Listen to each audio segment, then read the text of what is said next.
திரு மணி அவர்களை தயவுசெய்து மேடைக்கு அழைத்து அவருக்கு பொன்னாடை போட்டுமாறு கேட்டுக்கொள்கிறேன்.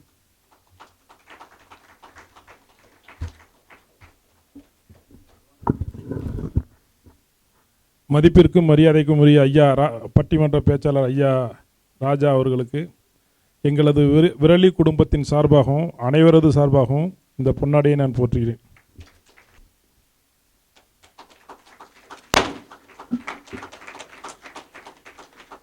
மதுரை மண்ணில் மலர்ந்த ரோஜா, தமிழோடு பிறந்து தரணி போற்ற பவனி வரும் பட்டிமன்ற ராஜா, பாப்பையா கொடுத்த தமிழ் சுவை விருந்தில் இனிப்பாய் வந்தமர்ந்த தித்திக்கும் ராஜா, நகைச்சுவையும் பொருட்சுவையும் கலந்த நவரச பேச்சில் அனைவருக்கும் வசமான வாசமான அதிசய ரோஜா, யதார்த்த தமிழில் எதிரிகளை வதம் செய்யும் தமிழின் தேரோட்டி, பாரதம் கண்ட புதிய கீதம், வண்ணத்திரை சின்னத்திரை இரண்டிலும் இடம்பெற்று மக்களின் எண்ணத்திரையில் வலம் வரும் எங்கள் ராஜா, கள்ளழகர் வாழும் மண்ணில் சொல்லழகர் இவர், மாணவரை மெருகேற்றி மனிதராய் மாற்றும் புனித தொழிலில் பூத்தவன் நீ, தமிழுக்கு மூத்தவன் நீ, சுந்தர தமிழ் கொடுத்து சங்க தமிழ் வளர்த்த மதுரை மண்ணில் சுயம்பு நீ, பட்டி தொட்டிகளில் படும் பாடுகளை படம் பிடித்து காட்டி அழகு தமிழில் அடம் பிடித்து தீர்வு காணும் அருமை நடுவர் நீ, இளைய சமுதாயம் செழுமை காண அமுத வரிகளில் அர்ச்சனை செய்யும் தமிழ் தீட்சகர் நீ, உலகம் சுற்றி தமிழ் காணும் தமிழனே, உன்னை சுற்றி தமிழர் காணும் பெருமை அடடா அருமை அருமை, விரலி நெய்யின் விலாசத்தில் இன்று முதல் நெய்யோடு ராஜாவின் புகழும் மணக்கும், மெல்லிய தேகமானாலும் ரொம்ப ஒல்லியா இருக்கார், மெல்லிய தேகமானாலும் துள்ளும் கருத்துக்களால் மனதை அள்ளும் சொல்லின் வளம் மேனி அழகை மெருகேற்றுகிறது, இனியவை நிகழ பணியது புரியும் பண்பாளரே, பேசும் கலையில் நறுமணம் வீச தேசங்களெல்லாம் உன் புகழ் வேச வாழ்ந்திடுவாய், வாழ்த்துக்கள்.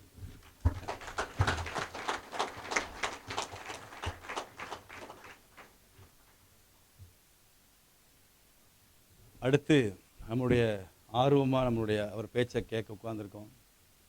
இந்த விரலி நெய்யை பற்றி அவர் என்ன சொல்ல போகிறாரு, நெய் வியாபாரத்தை பற்றி அவர் என்ன சொல்ல முடியும், ஒரு வியாபாரிகளோடு அவர் எப்படி பேச போகிறார், தமிழ் ஒரு தலைப்பு கொடுத்து பேசி அவருக்கு பழக்கம்னு நினைக்கிறேன்.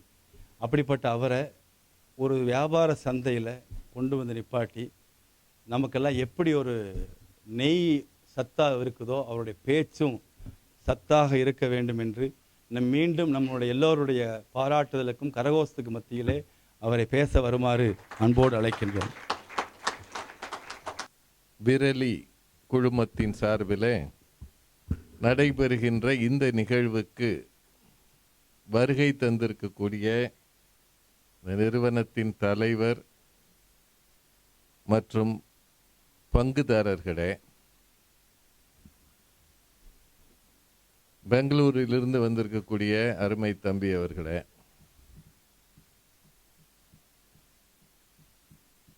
ஒரு சனிக்கிழமை ஒரு நாளையே இந்த குழுமத்தின் நிகழ்ச்சிக்காக ஒதுக்கி இங்கே வருகை தந்திருக்கக்கூடிய விநியோகஸ்தர்களே, இதன் பணியாளர்களே, சிறப்பு விருந்தினர்களே, என் கண்ணில் தென்படுகிற ஓரிரு தாய்மார்களே, மிக சிறப்பாக ஒரு உரையை நிகழ்த்தி தான் கவிஞர் என்பதை எழுத்துப்பூர்வமாக எனக்கு கவிதை எழுதி தந்திருக்கக்கூடிய அருமைக்குரிய கவிஞர் அவர்களே, உங்கள் அத்தனை பேருக்கும் என்னுடைய அன்பான வணக்கத்தை முதலில் தெரிவித்துக்கிறேன்.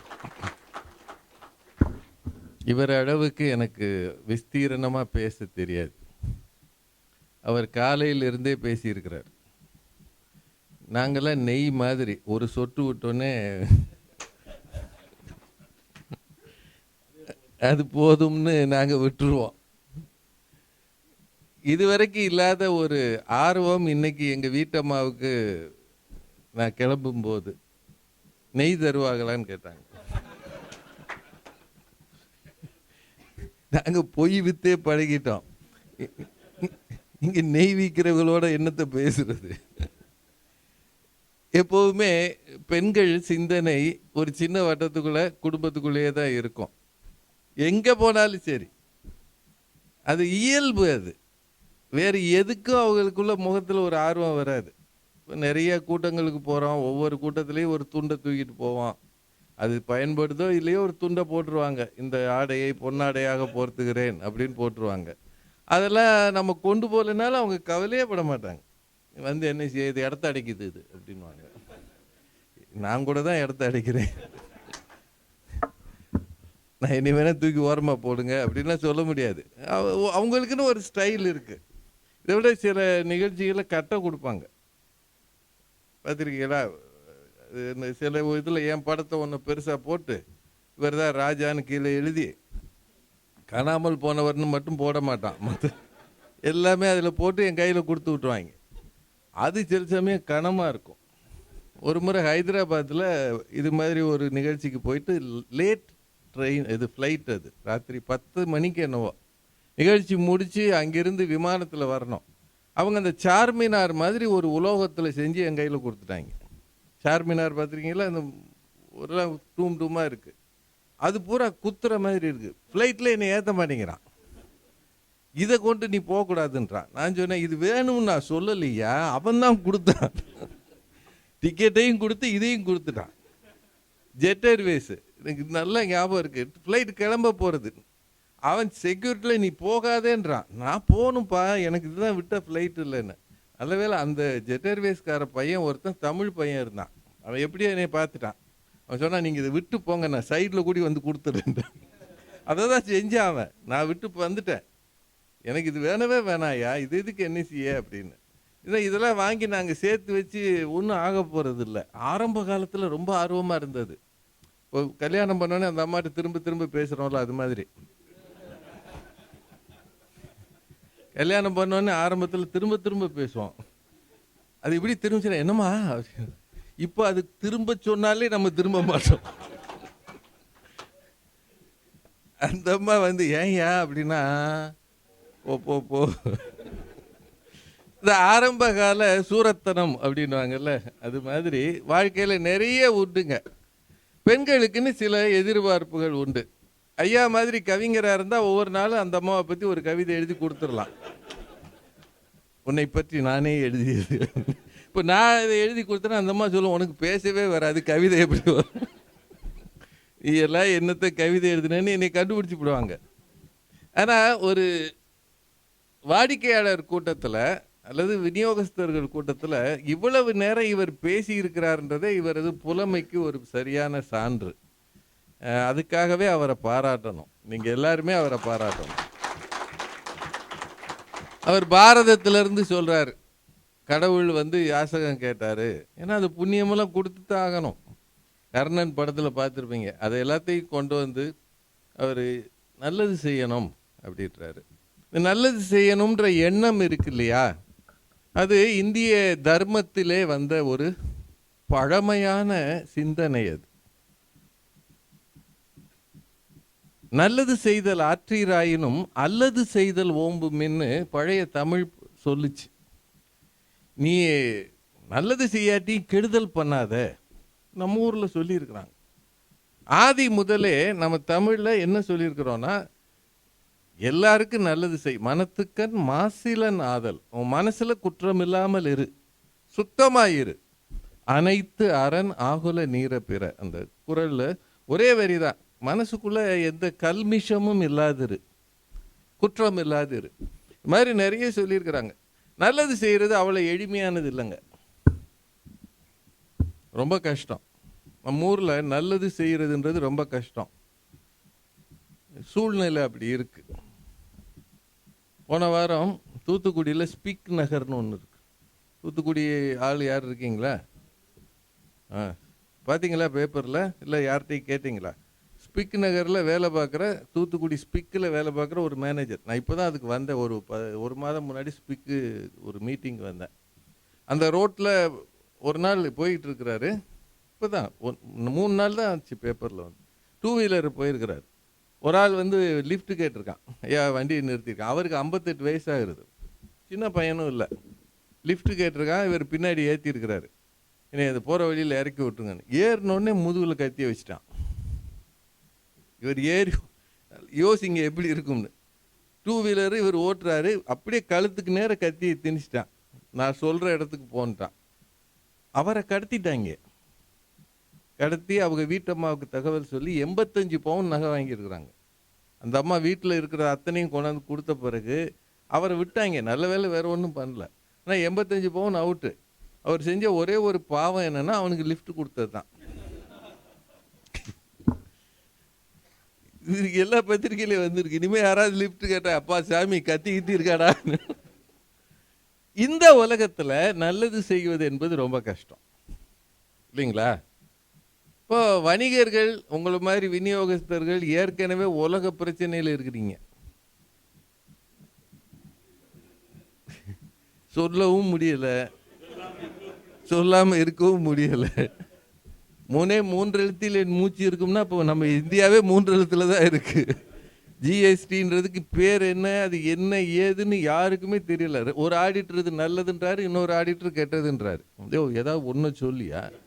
நீ எல்லாரும் ஆடிட்டர் தானே. அவர் சொல்கிறார் இது வந்தால் இந்தியாவே மாறிடும்ன்றார். இப்படித்தான் சொன்னீங்க. 1000 ரூபா நோட்டு போனால் இந்தியாவே மாறிடும்னீங்க. இன்னும் நம்ம வச்சு எடுத்துக்கிட்டு தான் இருக்கோம். 1000 ரூபா நோட்டும் 500 ஒளிந்தால் இந்தியா மாறிடும் சொன்னீங்களப்பா, ஒன்றையும் காணமேன்னு கேட்க முடியுமா? கொண்டு போய் வெளியே போட்டுருவாங்க நம்மளை. அதனால் அது கேட்க முடியாது. சொன்னது தான். ஜிஎஸ்டி என்ன ஆக போகிறது? எதுக்கு போனாலும் இனிமேல் ஜிஎஸ்டியாமே. நான் அதனால தான் சொன்னேன், பேசாமல் தெருவில் இந்த மதுரையில் ஆயா விற்கும்ல இட்லி, ஆயாலாம் தெருவில் விற்கும்ல இட்லி, அங்கே உட்காந்து சாப்பிட்டோம்னா ஜிஎஸ்டி வராதுல்ல. அதை பிடிச்சி என்னைக்கு போட போகிறாங்களுக்கு தெரியல. அந்த ஆப்பக்காரமா ஜிஎஸ்டி வந்துடுமா? அப்போ அந்த அம்மா 4999 ரூபாய்க்கு வித்துட்டு ஒரு இட்லி அது தின்றணும். ஒரு இட்லி 1 ரூபானா 4999 ரூபா. இந்த இட்லி எனக்கு அப்படின்னா முடிஞ்சு நோ ஜிஎஸ்டி. இது ரொம்ப சில நாடுகள் இது நல்லதுன்னு சொல்கிறாங்க. நமக்கு அதை பற்றி தெரியாதுங்க. டெக்னிக்கலாக தெரியாத பற்றி நம்ம பேசக்கூடாது. இப்போ அவர் கேட்டார் இல்லையா நெய்யை பற்றி இவர் என்ன பேசுவார்னு. நான் எதுக்கு நெய்யை பற்றி பேசணும்? எனக்கு நெய்யை பற்றியே தெரியாது. ஊற்றுனான்னா அது நல்லா இருக்குன்னு தெரியும். அவன் ஊற்றும் போதே கேட்பான் கொலஸ்ட்ரால் இருக்கான்வா. யோ நெய் வந்தால் கொலஸ்ட்ரால் வராதியா, ஊற்றியா நல்லா, நல்ல நெய்யாக இருந்தால் ஊற்று. இப்போது 1000 பிரச்சனைகளுக்கு மத்தியில் விநியோகஸ்தர்களாக நீங்கள் வந்து ஒரு குழுமத்தின் அழைப்பை ஏற்று வருகிறீர்கள் என்பதே நீங்கள் இந்த நிறுவனத்தின் மீது வைத்திருக்கிற அன்பின் வெளிப்பாடு இல்லையா? ஃபஸ்ட்டு நெய்யை எதை வச்சு கண்டுபிடிக்கலாம்? வாசனையை வச்சு தான் முதல்ல கண்டுபிடிக்கணும். வாசனை தான். இந்த வீட்டில் நெய் இருக்கா அப்படின்னா வாசனை தான். அந்த ஏழைகள் அந்த காலத்தில் இலையில் எண்ணெயை தடவி போடுவாங்கன்னு ஒரு சும்மா சொல்லுவானுங்க. அது உண்மையை போய் தெரியாது. சாப்பிட்ட இலையில் எண்ணெயை தடவி போட்டுருவாங்களாம். நெய் சாப்பாடு சாப்பிட்டான்னு ஊரில் இருக்கவன் நினைக்கிட்டோம்னு. நம்ம அடுத்தவனுக்கு வாழ்ந்தே தான் நொந்து போகிறோம். நமக்காக நம்ம பெரும்பாலும் வாழ்கிறது இல்லை. நம்ம வாங்கியிருக்கிற ஃபோனெல்லாம் நமக்காக வாங்கியிருக்கோம். இவ்வளோ சைஸ் ஃபோன் இல்லைன்னா மதிக்க மாட்டேங்கிறாங்க. இப்போ நம்மளே பழைய நோக்கியா ஃபோனை வச்சுருந்தோம்னு அப்படி பார்க்குறேன். சார் என்ன சார் கேவலமாக இதை வச்சுருக்கீங்கன்றான். இந்த கேவலமான்றது எனக்கா ஃபோனுக்கான்னு தெரியல. இப்போ நாம் இந்த ஃபோனுக்கு என்னென்ன ஆப் இருக்குது, இதில் என்னென்ன வேலைப்பாடு இருக்குது, இது எதுவுமே எனக்கு தெரியாது. ஆனாலும் நான் இதை ஏன் வச்சுருக்கேன்னா ஒரு பந்தா வேண்டி இருக்கு. பெரிய ஹோட்டலில் ஏன் சாப்பிட போகிறோம்? அங்கே வச்சுருக்கிற எதையாவது முழுசாக நம்மளால் சாப்பிட முடியுமா? இட்லி சாப்பிடும்போதே செமிக்க மாட்டேங்குது. அதனால் அங்கே போய் உட்காரும்போது உட்காந்து கால் மேலே கால் போடும்போது ஒரு ஊருக்கு பந்தா காட்டுறதுக்காகத்தான். இதெல்லாம் அப்படி தான் நம்ம வாழ்கிறோம் இல்லையா? நெய்யை வந்து இலையில் பார்க்கலாம், ஷைனிங் இருக்கும், அதுக்கு முன்னாடி சுவை இருக்கும், அதுக்கும் முன்னாடி வாசனை இருக்கும். அதுபோல் ஒரு நிறுவனத்தின் மீது நீங்கள் வைத்திருக்கிற அன்பு உங்கள் வருகையில் தெரிகிறது. வரணும்னு அவசியமா என்ன? நமக்கு எத்தனை பேர் பத்திரிக்கை கொடுக்குறோம்? எல்லாத்துக்கும் போகிறோமா? கல்யாண பத்திரிக்கை இப்போல்லாம் வந்திருக்கோம். 10-12 பத்திரிக்கை வருது. அத்தனை கல்யாண பத்திரிக்கை போகிறோமா? கல்யாணத்துக்கு போகிறோமா? பத்திரிக்கை வந்து கொடுத்துட்டு போனோன்னே அந்த அம்மா சொல்லிடும், போயிட்டாலும் மணக்கும் கிளு கிளு கிளுன்னு வரவேற்பாவ. அவள் மூஞ்ச பார்த்தீங்களா, பத்திரிக்கை கொடுக்கும்போது இங்கிட்டு திரும்பி உட்காந்துருந்தா. அந்த அம்மா அந்த சைடில் ஏதாவது பார்த்துக்கிட்டு இருந்திருக்கோம். இவள் வீட்டுக்கெல்லாம் நம்ம போகணும்னு. அதெல்லாம் வேணாம், நீங்கள் வேணால் போயிட்டு வாங்க, போயிட்டு அப்படியே போங்க, நான்லாம் வரமாட்டேன்.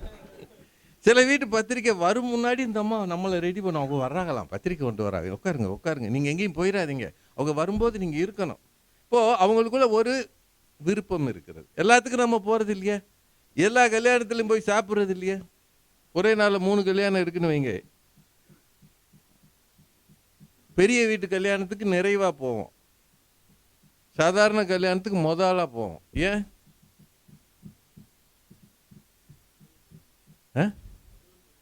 அப்படியெல்லாம் இல்லை, சாப்பாடு அந்த வீட்டில் நல்லா இருக்கும், வரவேற்பு நம்மளே வரவேற்கிறாங்க.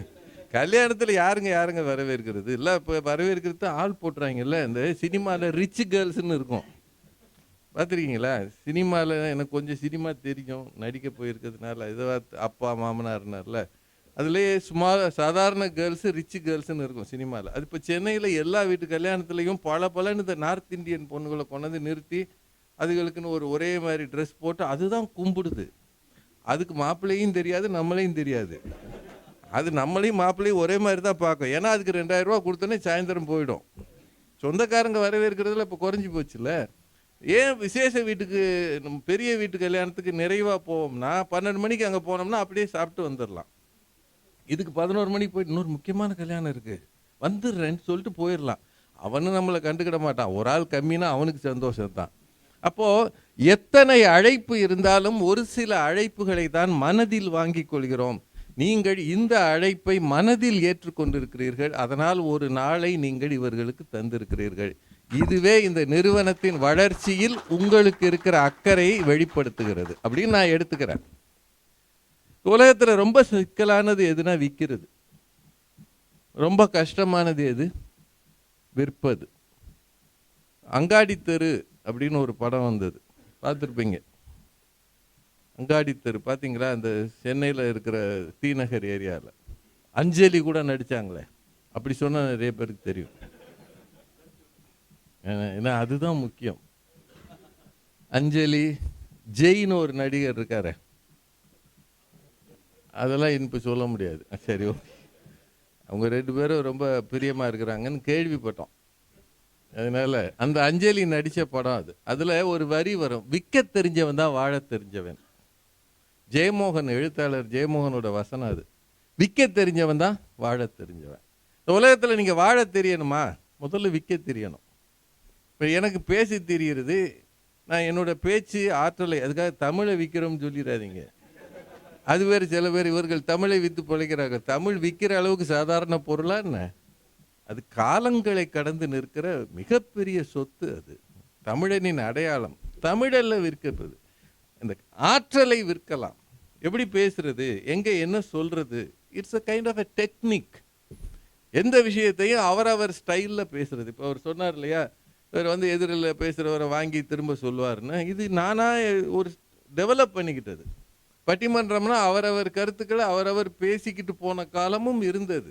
இப்போ நாங்கள் வந்த பிறகு சமகாலத்தில் நடக்கிறத பேச ஆரம்பித்தோம், அது மக்களுக்கு பிடிச்சது. இவ்வளோதான் வித்தியாசம்.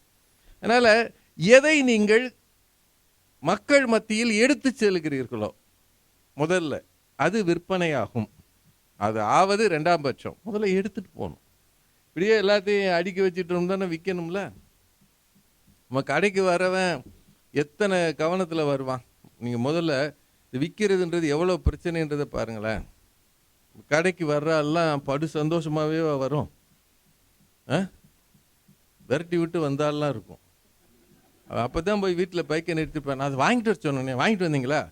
உங்களெல்லாம் என்னத்தை சொல்கிறது, உங்கள் அம்மா அப்படி வளர்த்துருக்கு அப்படின்னு அந்த சொன்னோடனே அவன் அப்படியே பைக்கை போட்டு வேகமாக அதை கொடுங்க சார், அது இல்லாமல் உள்ளே விட மாட்டேங்கிறான். இப்படி சில பேர் வருவான். சில பேர் சாப்பாட்டில் ரொம்ப பிரியமான ஆள் இருப்பான், அவனுக்கே நெய் பிடிக்கும். நாளைக்கு எப்படி ஞாயிற்றுக்கிழமை நெய்யை ஊற்றி சாப்பிடணும்டா அப்படின்னு நினச்சிக்கிட்டே போகிற ஆளும் இருக்கும். அவன் விருப்பமாக வந்துவான், அந்த நெய் நல்லா இருக்குமாண்ணே, அண்ணே இந்த நெய்க்கு அந்த நெய்க்கு என்னென்ன வித்தியாசம், டப்பா தாண்டா வித்தியாசம். அப்படியே சொல்ல முடியும், டப்பா தாண்டா வித்தியாசம்னா அப்படி பார்ப்பான். என்னண்ணே இப்படி பேசுறீங்க?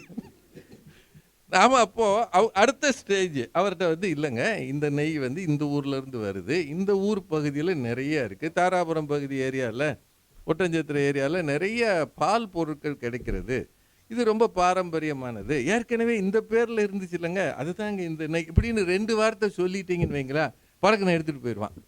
நம்ம அந்நேரம் எரிச்சல், இந்த பாருங்க உங்களுக்கு எது வேணுமோ சொல்லுங்க, சும்மா நானே இங்கே நொந்து கிடக்கேன். அந்நேரம் ஒரு ஃபோன் இருக்கும், அங்கேருந்து ஃபோன் வந்து, ஹலோ அனுப்பிட்டீங்களா அண்ணே, அண்ணே இருங்க ஒரு நிமிஷம், அவர் போடியா, அவர் போட்டு அனுப்பிவிடியா, இனிமேல் இந்த கடைக்கே வரக்கூடாது சார் போயிடுவான். ரொம்ப பொறுமை எப்போ வேணும்னா விற்பனையாளராக இருக்கும்போது தான் வேணும். Have to be very patient.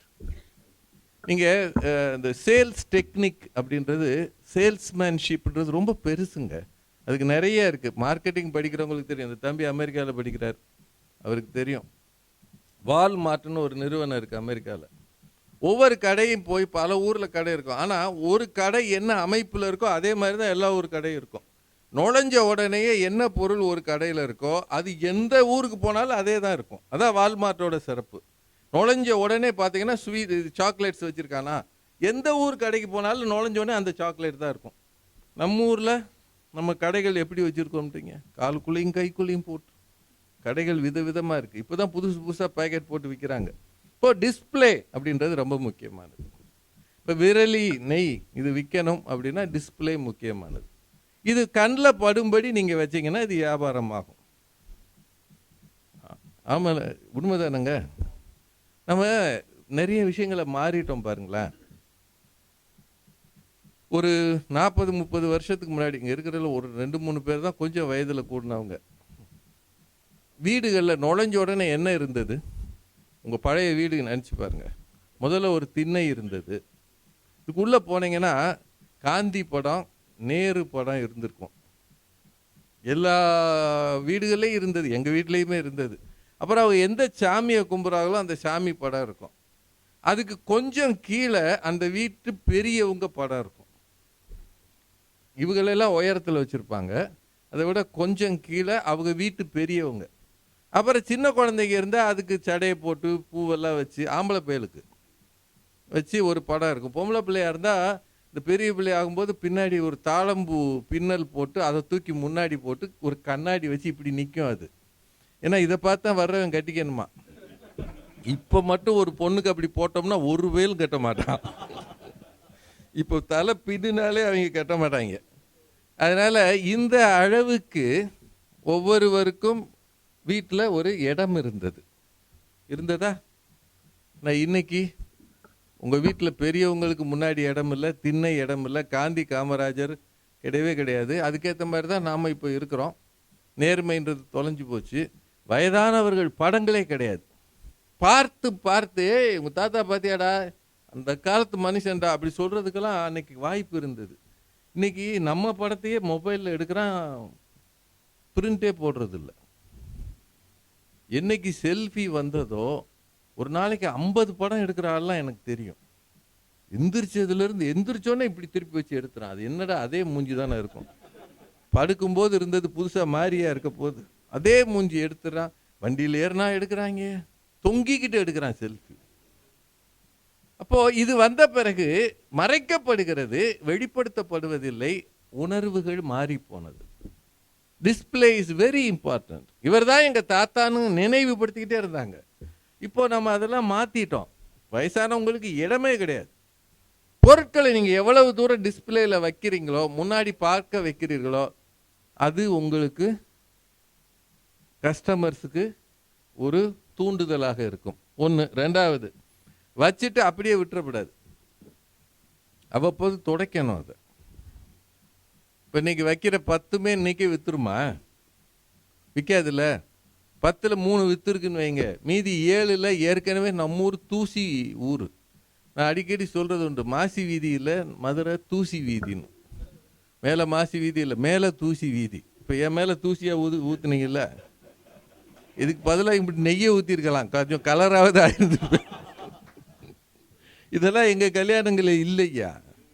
நாங்கள் கல்யாணம் பண்ண போது எங்களை ஒரு வேலும் ஒன்றும் கவனிக்கலை. இப்போ கூட மோசம் இல்லையா? இது வரும் யா, பொண்ணு எப்படி வரும்? இது என்னைய மாட்டி விடுறதுக்குன்னே 2 கோஷ்டி கிளம்பிருக்கிறீங்க. பேரம் பேத்தியெல்லாம் எடுத்தாச்சுங்க. நீங்கள் வேற. பார்த்தேன். அந்த காலத்தில் அப்படி எனக்கு ரேவதி இல்லையா? நான் ரேவதி கூட ஒரு ஷோ பண்ணியிருக்கேன். நல்ல லேடி அவங்க. அவர் பாருங்க என்னை பவர் பாண்டி ரேஞ்சுக்கு கொண்டு வராரு. முதல்ல பவர் பாண்டின்னுவீங்க, அப்புறம் டவுசர் பாண்டின்னுவீங்க. எப்படியோ பாண்டின்னு உறுதியாயிருச்சு. மதுரைக்காரனாலே பாண்டி தானுங்க. அந்த காலத்தில் கேரளாக்காரங்கெல்லாம் நீ என்ன பாண்டி நாடான்னு கேட்பாங்க. மதுரைக்காரனா பாண்டி தான். அப்போது இருக்கிறத தொடச்சி வைக்கணும். எந்த ஒரு பொருளையும் நீங்கள் அப்கீப் மெயின்டெனன்ஸ் இல்லைன்னா அதுக்கு அப்பீலிங் இருக்காது. நீங்கள் நான் சொல்கிறதெல்லாம் இயல்பாக யோசிச்சு பாருங்கள். தண்ணி பாட்டில் வாங்குறீங்க, அது அக்வாஃபினாவோ இதோ வாங்கி கையில் எடுத்தோடனே அந்த மேல் பகுதியில் லேசாக தூசி இருந்தால் என்ன செய்வீங்க? சார் வேற கொடுங்க சார். அவன் வேற கொண்டு வந்து கொடுக்குறான் பாருங்க, அது 1 மாதத்துக்கு பழசாக கூட இருக்கும். இப்போ கொடுத்தான் பாருங்க, அது நேற்று வந்ததாக இருக்கும். ஆனாலும் நமக்கு தூசி இருக்கிறது வேண்டாம்னு முடிவு பண்ணிடுவோம். அப்போது டிஸ்பிளே முக்கியன்றதை விட அதை தொடச்சி வைக்கிறது 2வது முக்கியம். இங்கே ஸ்டார் ஹோட்டலுக்கு சாதா ஹோட்டலுக்கு என்னங்க வித்தியாசம்? கிளீனிங் தான். ஸ்டார் ஹோட்டலே அதே பாத்ரூம் தான் இருக்குது. சாதாரண 1500 ரூபா ஹோட்டலே அதே பாத்ரூம் தான் இருக்குது. நீங்கள் ஒரு லீலா பேலஸோ அல்லது ஒரு ஹயாத்துலேயோ போய் பார்த்தீங்கன்னா தொடச்சிக்கிட்டே இருப்பாங்க. வெளிநாடுகளுக்கு நீங்கள் இதை பயணம் பண்ணும்போது, நான் முதல்ல 1998 மலேசியா போனேன். அதான் நான் போன முதல் வெளிநாட்டு பயணம். அங்கே நல்ல ஹைவேல போயிட்டு இருக்கும்போது நைட்டு ஒரு இடத்துல நிறுத்தினோம் மோட்டரில். இறங்கி பாத்ரூம் போனால் அங்கே ஒருத்தன் க்ளீன் பண்ணிக்கிட்டு இருக்கான் அந்நேரம். எனக்கு ஆச்சரியமாக போச்சு. 1 வாரத்துக்கு ஒரு தடவை கூட நம்ம கார்பரேஷன் துடைக்க மாட்டாங்க. இவன் என்னடா மிட் நைட்டில் தொடச்சிக்கிட்டு இருக்கான். அது எப்படி ஒரு போர்டு வச்சு வெட் ஃப்ளோர் பிவேர் அப்படின்னு ஒரு போர்டு வச்சுருக்கான். அதாவது ஈரமாக இருக்குது கவனமாக போ. இதை வச்சுருத்தா அவங்க துடைக்கிறாங்க.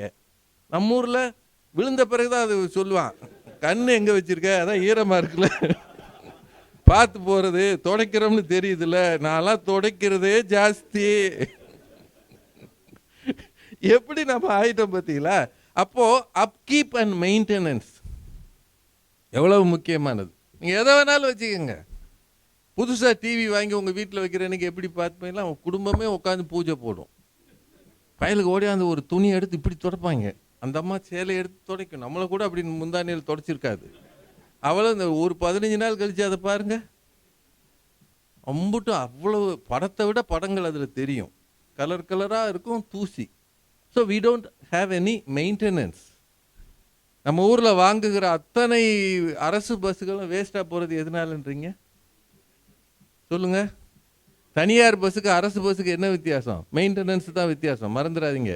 உள்ளே இருக்கிற ஜாமான்லாம் ஒன்று தான். மெயின்டெனன்ஸ் நம்மளால் அப்படியே படுத்துருவான். நான் கொஞ்ச நாள் பிஆர்சியில் வேலை பார்த்துருக்கேன். விருதுநகர் பிஆர்சியில் நான் ஆரம்ப வேலை அதுதான். முதல்ல அதில் கேஷியராக இருந்தேன். இது இந்த ஃபிட்டர்லாம் சில ஆளுங்க பஸ்ஸுக்கு அடியில் போய் படுத்து தூங்கிடுவாங்க. இவங்க என்ன செய்வாங்கன்னா நல்ல க்ரீஸை கொண்டு போய் அடிச்சு விட்ருவாங்க அவனுக்கு. இப்படியெல்லாம் வேடிக்கைகள் நடக்கும். அப்போ மெயின்டெனன்ஸுன்றது ரொம்ப முக்கியமானது. ஒரு டிஸ்பிளே வச்சிங்கன்னா டிஸ்பிளே பார்க்குறபடி இருக்கணும். இது எல்லாத்துக்கும் மேலே நமக்கே ஒரு பொருளை பற்றின நம்பிக்கை இருக்கணும். முதல்ல நம்ம வீட்டில் இதை பயன்படுத்தணும். ஏன் அரசு பள்ளிகளுக்கு ஆள் போகலை?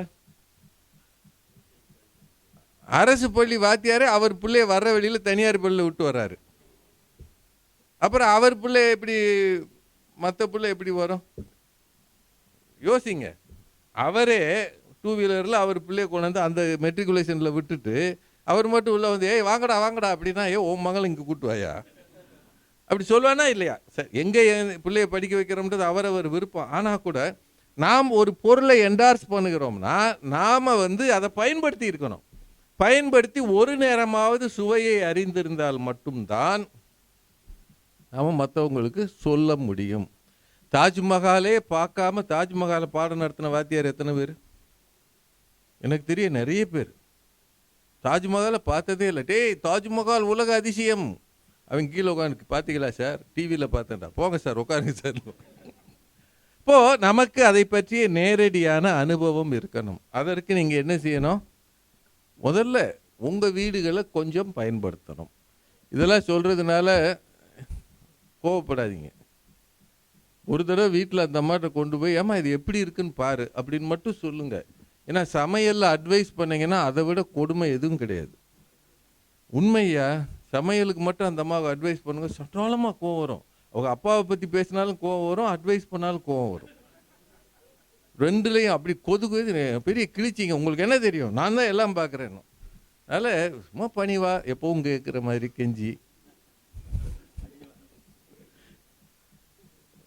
கெஞ்சி கூத்தாடி, அம்மா இதை கொஞ்சம் வச்சு பாரு, புதுசாக வந்திருக்குமா, அதுவும் சொல்லணும். இது காசு போட்டு எடுத்துகிட்டு வந்தீங்களா? இல்லைம்மா ஃப்ரீயாக கொடுத்தாங்க, சாம்பிள் ஃப்ரீயாக கொடுத்தாங்க. அப்படின்னா சந்தோஷமாக உடனே சமைச்சிருவாங்க. காசு போட்டால் எடுத்துகிட்டு வந்தீங்க, நம்ம காசு அதில் போயிருக்கா அப்படின்னா உடனே சமைக்காது அந்தம்மா, போய் வச்சிருங்கன்றோம். இப்படியெல்லாம் லேடிஸ் இருக்காங்க ஐயா. 10 பைசாவை விடுறதுக்கு கூட அப்படி அவங்க இருக்கிறதுனால தான் உங்களால் வணிகம் பண்ண முடிகிறது. அதையும் மறந்துடாதீங்க. அவங்க மட்டும் அப்படி கட்டுச்சட்டாக இல்லைன்னா இவ்வளவு பேர் இவ்வளோ பிஸ்னஸ் பண்ண முடியுமா? இவ்வளோ டென்ஷனுக்கு மத்தியில் எதை பார்க்குறது? இன்றைக்கெல்லாம் வேலைக்கு ஆளே வரமாட்டேங்கிறான். இங்கே விநியோகஸ்தர்களாக இருந்து கடை வச்சுருந்தீங்கன்னா எவன் வர்றானே தெரிய மாட்டேங்குது. ஆள் நிறைய வர்றாங்களா?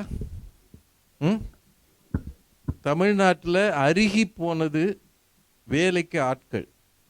விவசாயம் எப்படி கெட்டு போச்சோ அது மாதிரி வணிகமும் நிறைய கெட்டு போனதுக்கு 2-3 விஷயம் இருக்குது. ஒன்று வேலைக்கு ஆள் இல்லாமல் போனது, 2வது வர்றவனுக்கு விசுவாசம் இல்லாமல் போனது.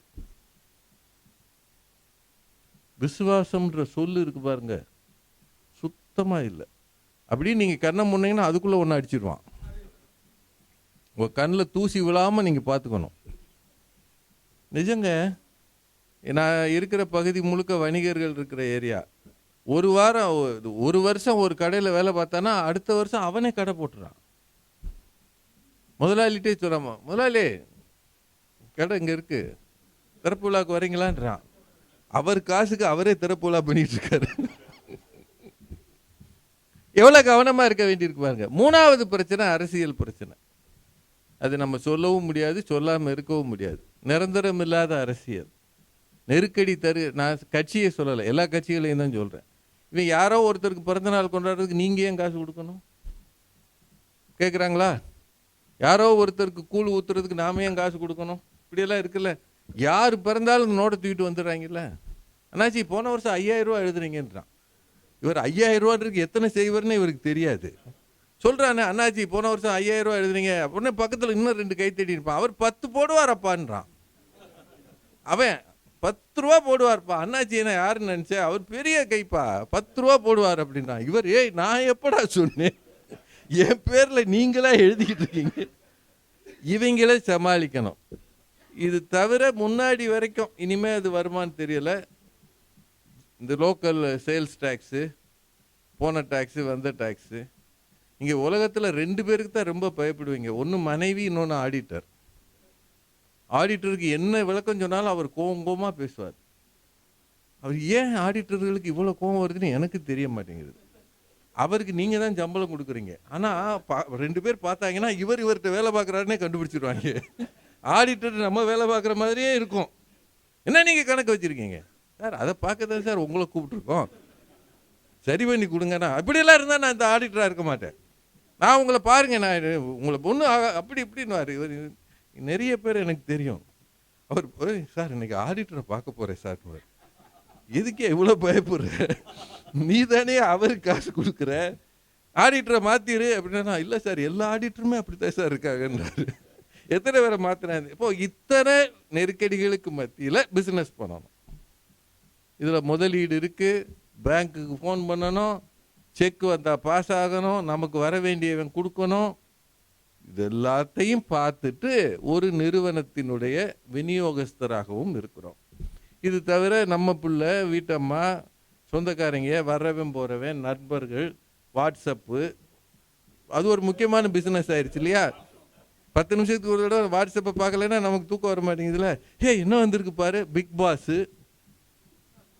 கஞ்சா கருப்பு, அங்கே பாருங்க நமீதாவை பாத்ரூம் கழுவு விட்டாங்க. சுதந்திர இந்தியாவில் நடந்த பெரிய சோகமே இதாயா.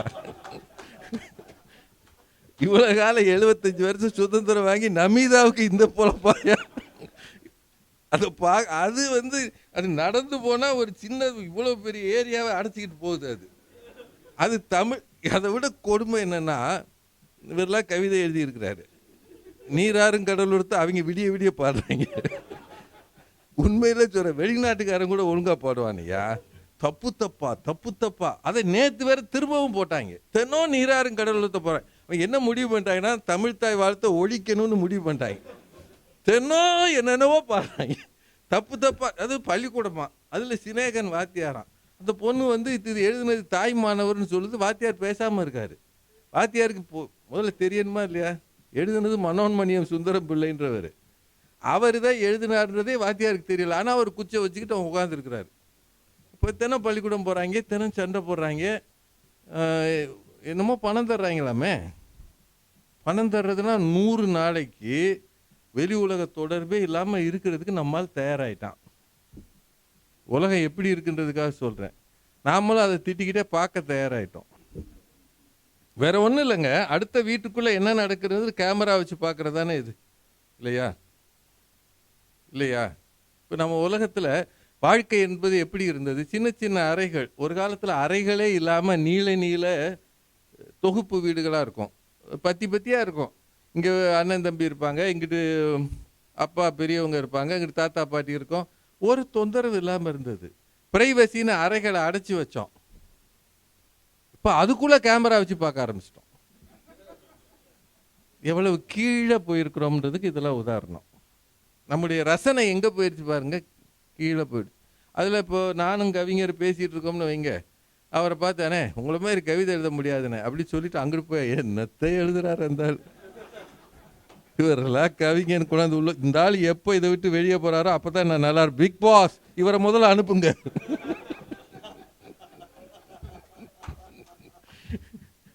எப்படி ஆயிட்டோம் பாருங்க. நாம இந்த உலகத்துக்குள்ள வணிகம் பண்ணணும். அதுதானே நமக்கு முக்கியம். உலகம் எப்படி இருக்கு, இந்த உலகத்துக்குள்ள வணிகம் பண்ணணும். வணிகம் பண்றதுன்றது நான் முதல்ல சொன்னேன், அது ஒரு சின்ன டெக்னிக். நான் ரொம்ப இந்த மார்க்கெட்டிங் எல்லாம் படிச்சிருக்கேன் ஒரு காலத்தில். அப்போல்லாம் எங்கள் படிப்புக்கும் இதுக்கு சம்மந்தமே இல்லை. நடைமுறை வாழ்க்கையில் நீங்கள் பார்க்குறதுக்கு இதுக்கு சம்மந்தமே இல்லை. வெளிநாட்டுக்கு நமக்கு இருக்கிற ஒரே ஒரு வித்தியாசம், தம்பிக்கு இது நல்லா தெரியும், நம்ம வெளிநாட்டுக்கு போனவங்களுக்கு தெரியும். அமெரிக்காவில் இருக்கிற மால்ஸ் நிறைய இருக்கும். அந்த ஊரில் நாம் பார்க்கறது, அந்த ஊர் இது நமக்கு கலாச்சாரம் இல்லாத ஊர், கட்டி கட்டி பிடிக்கிற ஊர், இப்படியெல்லாம் நம்பிக்கிட்டு இருக்கோம்ல. நான் ஒரு பல முறை பார்த்துருக்குறேங்க.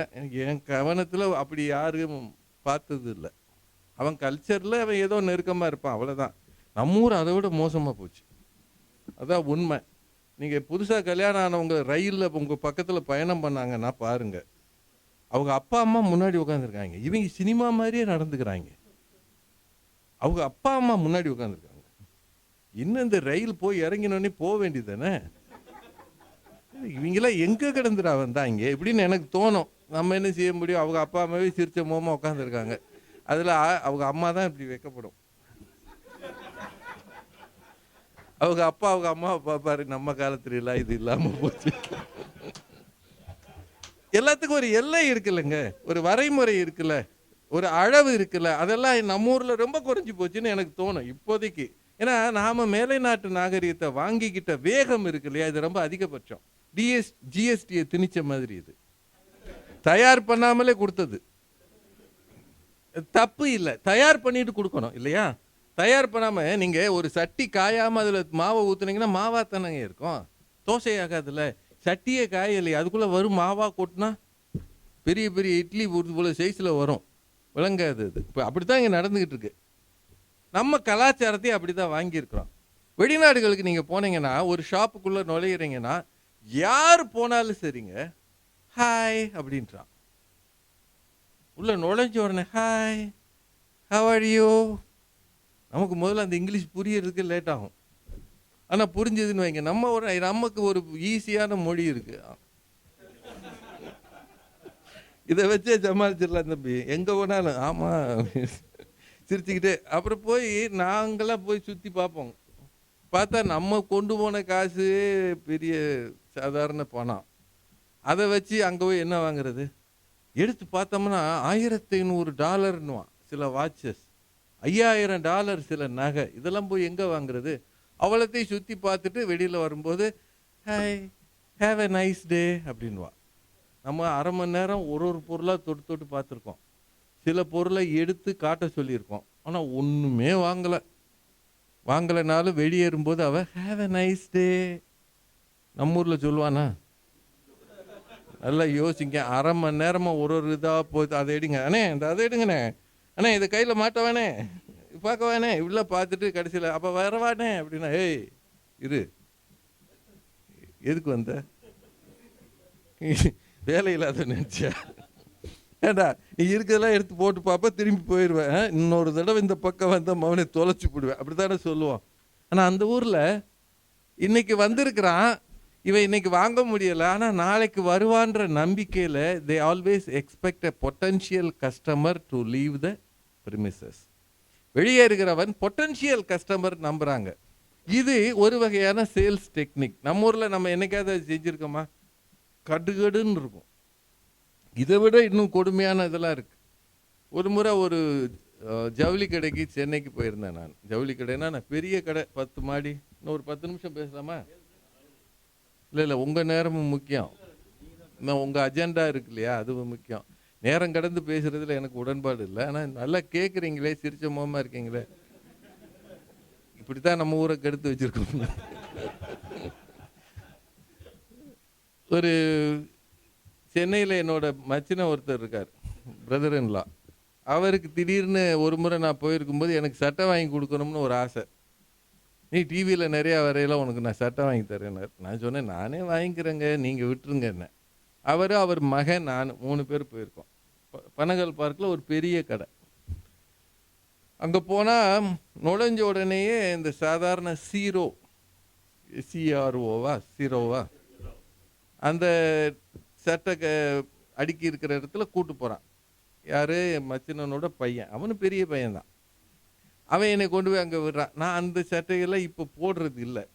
காரணம், அந்த சைஸ் ஒத்து வராது. இன்னொன்று, காட்டன் இன்னும் கொஞ்சம் ஃபைனாக இருக்கணும். நம்ம சட்டை இல்லாமல் தான் திரிஞ்சோம். அது பழைய கதை. ஏன்னா இப்போ கொஞ்சம் கையில் காசு இருக்குது, நல்ல சட்டை போடுவோமேனு ஓரளவு பிராண்டு ஷர்ட்டு தான் போடுறது. ஆனால் அதை போய் அவர்கிட்ட ஓசியில் வாங்கி தருவர்கிட்ட பிராண்டுன்னு சொல்ல முடியாது இல்லையா. அதனால் என்னப்பா அப்படின்ட்டு இதை காட்டுறாரு. அங்கே ஒருத்தன் பையன் சேல்ஸ்மேன். அவன் எடுத்து ஒரு 2-3 சட்டையை வச்சான். எனக்கு அதை பார்த்ததுமே பிடிக்கலை, என் முகம் சரியில்லை. உடனே இவன் இந்த பையன், மச்சின பையன் கேட்குறான், மாமா பேசிக்ஸ் வாங்கலாமா? என்கிட்ட பேசிக்ஸ்ன்றது 800 ரூபா ரேஞ்ச், 800லேருந்து 1000. இப்போ இந்த சேல்ஸ்மேன் சொல்கிறான், அதெல்லாம் 800 ரூபா. அடுத்தது அவன் என் மச்சின, நான் பேசிக்ஸ் தான். நான் லூயி பிலிப் வாங்கலாமா? அவன் என்கிட்ட கேட்குறான். இவன் அங்கே இருக்க சும்மா இருக்க வேண்டியதான், அதெல்லாம் 1500 ரூபா. இவன் அதுவும் தெரியாமல், மாமா 1000 ரூபா வாங்கலாமா மாமா? அவன் அது 2000. நான் சொன்னேன், ஏய் இரு இரு இரு, அவன் நம்மளை 500 ரூபா கேஸ்ன்னு முடிவு பண்ணிட்டான். அவன் நம்மளை இவங்க 500 ரூபாய்க்கு மேலே தாண்ட மாட்டேங்க முடிவு பண்ணிட்டான். அதனால தான் நீ சொல்ல சொல்ல அவன் சூடு ஏறிக்கிட்டே போகுது. அது 800, அது 1000. நீ அவன் முன்னாடி போட்டு குழப்பாத. எனக்கு சட்டையே வேணாம், இவ்வளோ அவமானமும் வேணாம். உண்மையை சொல்கிறேன், நாங்கள் சட்டை வாங்காமலே வந்தோம். ஏன்னா இனிமேல் போய் இவன்ட்ட நீ சட்டை கொடுன்னு எப்படி கேட்குறது?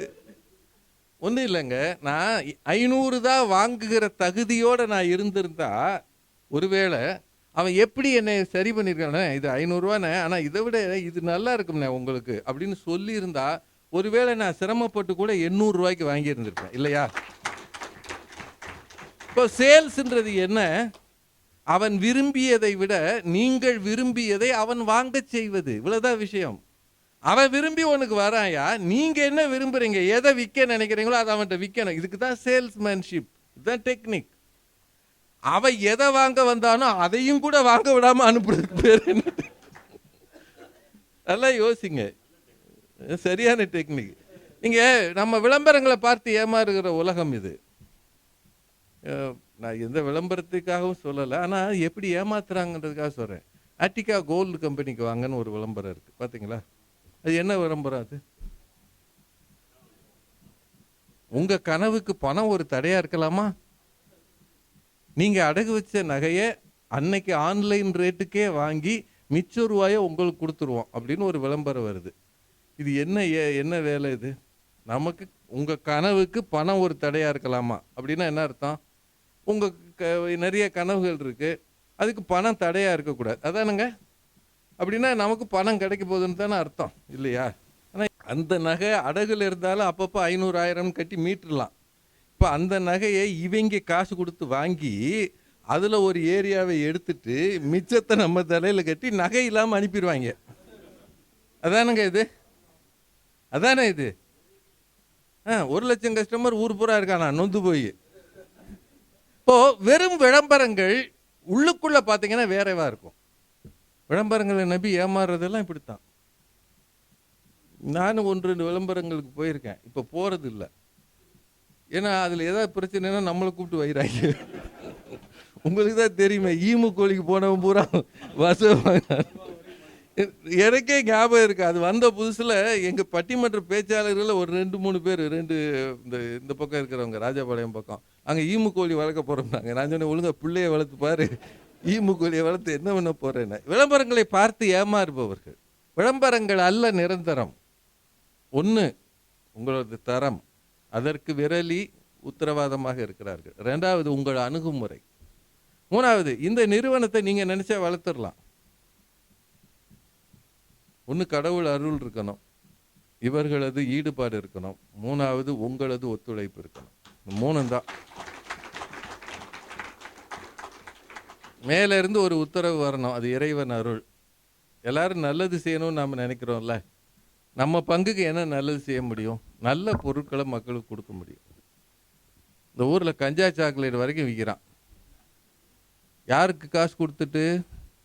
போலீஸ் உயர் அதிகாரிக்கு, இன்னும் சிலருக்கு. இன்னும் சிலர் யாருன்னா பெரியவங்க, ரொம்ப விஐபிஸ். விஐபினா தானே அங்கே காசு வாங்குவாங்க. ரோட்டில் போகிறவங்க தருவீங்க நீங்கள்? தரமாட்டோம்ல. நாம் விஐபிகளுக்கு கொடுத்துட்டு எல்லா போதைப் பொருளும் நம்ம ஊரில் விற்கிறாங்க. நாம் சுத்தமானது நெய்ன்றதுங்க 5000 வருஷத்து பழமையானதான். கடவுளுக்கு அத்தனையும் ஆகுதியாக படைப்பது நெய். அதனால தான் சபரிமலைக்கு போகிறவங்க நெய்யை கொண்டு போய் அபிஷேகமாக பண்ணுறாங்க. இறைவனுக்கு மிக அருகில் போவது, இறைவனோடு 2 கலப்பது நெய். நெய்ன்றது சாதாரணமான விஷயம் அல்ல. மருத்துவத்தில் நெய் இல்லைன்னா நம்ம ஊர் மருத்துவமே இல்லை. பல மருத்துவத்துக்கு நெய் தான் முக்கியம்.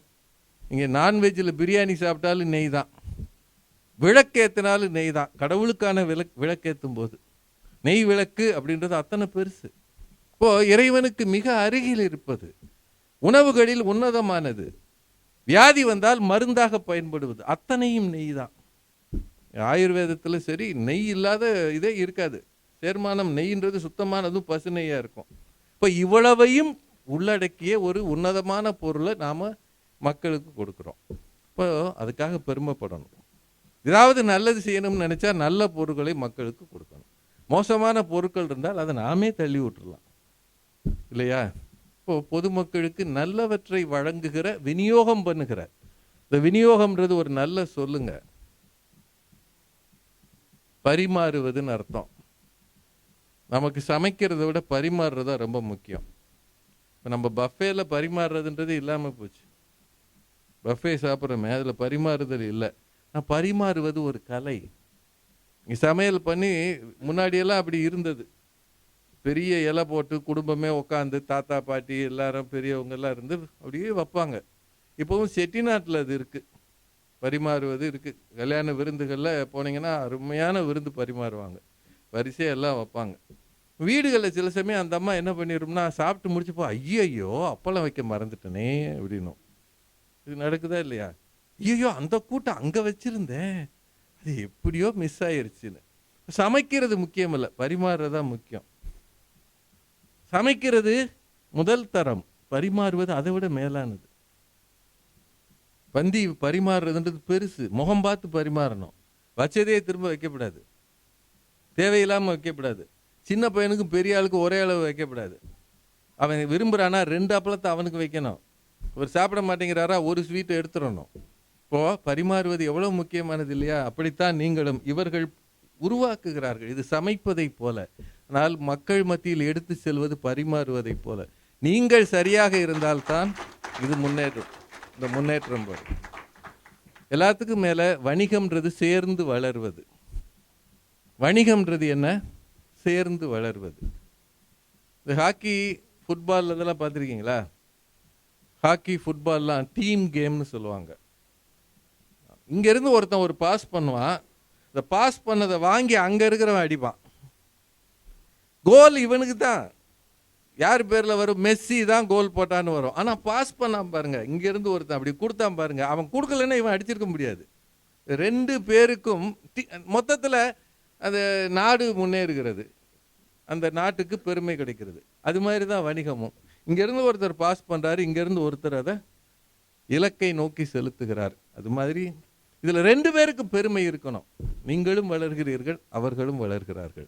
ஒரு நிறுவனம் என்னுடையது என்ற எண்ணம் இருக்கணும். we should have that sense of belonging. இது எனக்குரியது, இதில் பெருமை கொள்ளணும், இது எங்களுடையது. we deal with this quality product தான் நாங்கள் கொடுப்போம். இந்த எண்ணம் நமக்கு இருக்கணும். கொடுக்கும்போது அவர்களோடு இருக்கிற குறைகள் இருந்தால் அவங்கள கூப்பிட்டு சொல்லணும். எல்லா நிறைகளையும் கஸ்டமர்கிட்ட சொல்லணும். குறைகளே இல்லாத பிஸ்னஸ் எதுவும் இருக்காது. இருந்தால் வர்றவங்ககிட்ட கூப்பிட்டு, சார் இது இப்படி பண்ணலாமே, உங்கள் சஜஷனை அவங்களுக்கு சொல்லலாம், இது இன்னும் கொஞ்சம் இப்படி மாற்றலாமே. நிறைகள் அத்தனையும் கஸ்டமருக்கு சொன்னீங்கன்னா நிச்சயமாக இந்த விரலி நெய், இந்த குழுமம் இன்னும் பல 1000 கோடிக்கு வணிகம் பண்ணுகிற அளவு உயர வேண்டும் என்பது என்னுடைய ஆசை. ரொம்ப இளைஞர்கள்லாம் அடுத்தடுத்து வராங்க, பெரிய அளவுக்கு அது போகும். ஏன்னா நான் பார்க்குற பார்வை என் பையன் பார்க்குற பார்வைக்கு நிறைய வித்தியாசம் இருக்குல்ல. நான் ரொம்ப கட்டுப்பட்டியாக வந்தேன், அவன் பெரிய ஆளாக வந்திருக்கான். நான் ஒரு சாதாரண வாத்தியார் பையனாக கிராமத்தில் பிறந்தேன். எஸ்எஸ்எல்சி முடிக்கிற வரைக்கும் எங்கள் வீட்டில் எலக்ட்ரிசிட்டியே கிடையாது, மெழுகுவத்தி வெளிச்சத்தில் படித்தேன். நான் வளர்ந்தது அவ்வளவுதான். கஷ்டம் அப்படின்றது எங்களோடையே வந்தது. இன்றைக்கி நம்ம பசங்க பெரிய ஆளுகளாயிட்டாங்க. அவன் ஏசியை போட்டு படிக்காமல் உட்காந்துருக்கான். அவனை பொறுத்தளவு அது ஒரு ஜாலி. ஆனால் பரீட்சையில் பாஸ் ஆகிடுறான். சார் அவனுடைய அந்த வியூஸ் ரொம்ப டிஃப்ரெண்ட்டாக இருக்குது. அப்படி பார்க்கும்போது நம்மை விட நம்முடைய பிள்ளைகள் உலகை தெரிந்தவர்களாக இருக்கிறார்கள், பெரிய உயரங்களை தொடுபவர்களாக இருக்கிறார்கள். அப்படி வளரக்கூடிய இந்த அடுத்த தலைமுறையோடு இணைந்து இந்த நிறுவனத்தோடு நீங்கள் கைகோர்த்து ஒரு அருமையான ப்ராடக்ட் இதை மக்களுக்கு எடுத்து செல்லுங்கள். எங்கு பார்த்தாலும் இந்த பெயர் விளங்கும்படியாக உங்கள் நிறுவனத்தினுடைய கடைகளிலோ டிஸ்பிளேலையோ இதை வைங்க. வரவங்களுக்கு பர்சனலாக சொல்லுங்க, அண்ணே இது சாப்பிட்டு பாருங்கண்ணே, ஒரு தடவை இதை மாற்றி பாருங்கண்ணே, அப்புறம் இதுக்கு நீங்களே வந்துடுவீங்க, நான் சொல்லவே வேண்டாம். இப்படி 4 வார்த்தைகளை அதிகமாக பயன்படுத்துங்கள். வார்த்தைகள் தான் மனிதனை வாழ வைக்கும். இந்த வார்த்தைகள் தான் வணிகம் செய்யும். வார்த்தைகளை வழங்குங்கள், வணிகத்தை உயர்த்துங்கள். இவர்களோடு நீங்களும். விரலி அப்படின்ற சொல்லுக்கு பிரைஸ்லெஸ் அப்படின்னு அர்த்தம், விலை மதிப்பு இல்லாததுன்னு அர்த்தம். சொல்லுக்கு பொருள் விலை மதிப்பு இல்லாதது. விரலி என்ற சொல்லுக்கு விலை மதிப்பற்றதுன்னு ஒரு அர்த்தம் இருக்கு. அப்ப விலை மதிப்பற்ற ஒரு அருமையான ப்ராடக்ட் உங்க கைக்கு வருகிறது. இதை எடுத்து செல்லுங்கள், வெற்றி பெறுங்கள். இந்த நிறுவனமும் நீங்களும் இந்த ஆண்டிலே மென்மேலும் உயர இறைவன் அருள் செய்ய வேண்டும் என்று வாழ்த்தி நன்றி கூறி வணங்கி விடைபெறுகிறேன். நன்றி, வணக்கம்.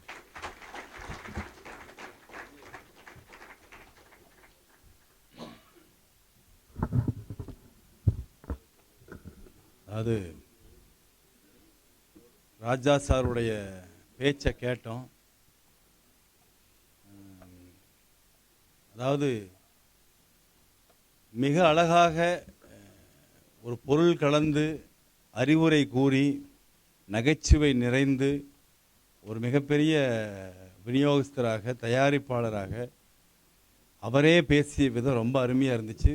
மீண்டும் ஒரு முறை அவருக்கு மிகப்பெரிய ஒரு பாராட்டை நம்ம தெரிவிக்க வேண்டுகிறோம். புறப்படும் பொழுது அவங்க வீட்டம்மா கேட்ட நெய்யை அண்ணன் கொடுக்க போகிறார் அவருக்கு. அவரே நம்ம கம்பெனியை பற்றி வெளியில் பேசக்கூடிய ஒரு சூழல் அவரே ஏற்படுத்துவார். எல்லா மேடையும் எப்படி நிச்சயமாக ஒரு இடத்துல போய் மற்ற இடத்துல சொன்ன மாதிரி இந்த விரலியை பற்றி கண்டிப்பாக ஒரு இடத்துல பேசுவார், நிச்சயமாக பேசுவார். அப்படிப்பட்ட ஒரு அருமையான பேச்சு அவருக்கு. இறைவன் வந்து அவர் கொடுத்த பெரிய வரம் அது. ஆக்சுவலாக எல்லாரையும் சிரிக்க வைக்கிறது ரொம்ப கஷ்டம். மேடையில் என்ன வேணால் பண்ணலாம், வார்த்தைக்கு வார்த்தை சிரிக்க வச்சு எங்கே துவங்கினாரோ அதே இடத்துக்கு மறுபடியும் வந்து அருமையாக பேசுனீங்க sir. God bless you sir. Thank you very much. நாங்கள் ஒரு சின்ன மொமெண்டோ உங்களுக்கு தரணும் சார். ஆமாம், நீங்கள் ஏர்போர்ட்டுக்கு கொண்டு போகிற அந்த அவ்வளோ சிரமம் இருக்காது. இதை வந்து இந்த மொமெண்டோவையும் ஒரு நம்முடைய தயாரிப்பினுடைய பொருளையும் திரு கமல் அவர்கள் நம்ம ராஜா சார் கொடுப்பாங்க.